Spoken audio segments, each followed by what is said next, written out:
ये तिप्रालेन की डिमांड किसी संप्रदाय की विरुद्ध नहीं है। ये तिप्रालेन की डिमांड तिप्रा जाति को बचाने का डिमांड है।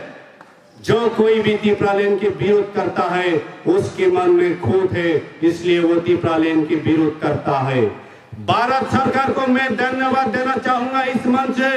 जब 1984 23 अगस्त को त्रिपुरा के लिए 6 शेड्यूल बनाया गया था, तब उन्होंने आने वाले दिन में ये त्रिपुरा जाति की 6 शेड्यूल क्षेत्र को नया राज्य घोषित करना पड़ेगा, ऐसे सोच रखते हुए तिप्रालेन की क्षेत्र को डिमार्केटेड करके आज ये क्षेत्र बिछाया गया है।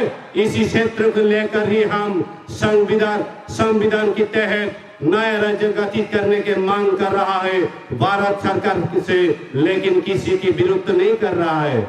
लेकिन यहाँ के जितने भी राजनीतिक दल है वो क्यों तिप्रालेन के विरोध, तिप्रालेन के खिलाफ बोल रहा है?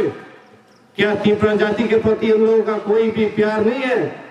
उसके मन में, उनके मन में कोई भी ऐसा प्यार नहीं है कि ये तिप्रा जाति की जमीन, ये तिप्रा जाति की भूमि होते हुए खुद की जमीन में से बेघर होने जा रहा है ये तिप्रा जाति।